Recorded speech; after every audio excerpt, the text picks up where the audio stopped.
Here's one of the images that gets spread. Okay? I'm just trying to give you a taste.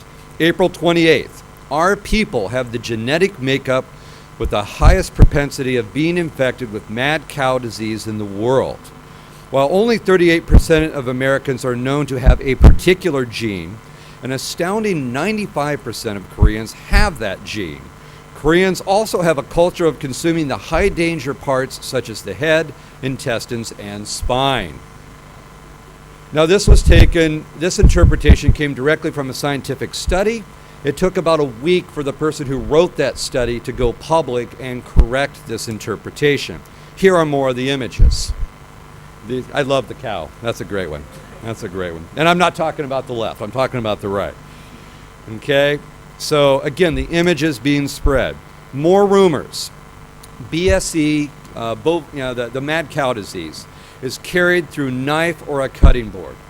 False. It is not a virus. It cannot be transmitted that way. You must eat the meats. There are 5 million Alzheimer's patients in the U.S., and roughly 250 to 650,000 are suspected of having mad cow disease. False. The symptoms are entirely different. American slaughterhouses are mismanaged and allow unsafe practices, unsafe meat, to be sent to Korea. False. Before this was instituted, the slaughterhouses passed inspection, which included Korean inspectors. Okay? But these were the things that were being transmitted online. The protests ensued. Think about the last election in Malaysia. We've seen this. We've seen this. So, a little information about South Korea, the world's #2 information society, incredible internet penetration, high broadband subscription rates, high internet speeds.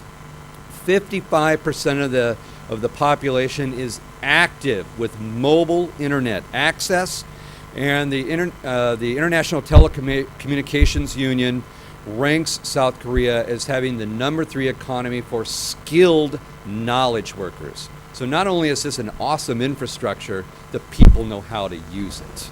They know how to use it. President Lee has to apologize, not once, twice, for this situation.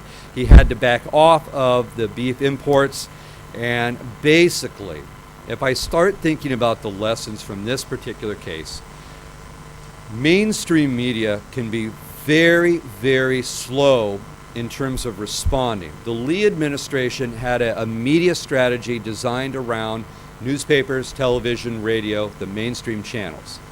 They were behind from instant number one. They never had a chance to catch up. They were not equipped to deal with the digital channels.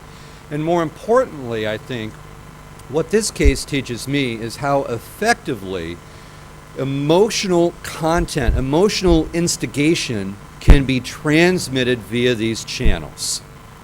Emotion doesn't require a lot of evidence, so we can get it into a very short space. And that emotional response makes these channels very powerful for galvanizing people around issues. Now, of course, my question is, how do we use that as a business to our benefit? But at a minimum, you do need to start updating your media strategies, your crisis plans, to include digital channels. Very important. And last of all, think about this. Look at how people are consuming content today. Yes, these stories came out through PD Notebook and television. Yes, these stories came out through newspaper. But they also came out through blogs. They also came out through mobile text messaging. Our understanding of any issue today is transmedia. It is across the media. And we need a media strategy that mirrors the way people are consuming the media today. We need a transmedia strategy that mirrors transmedia consumption.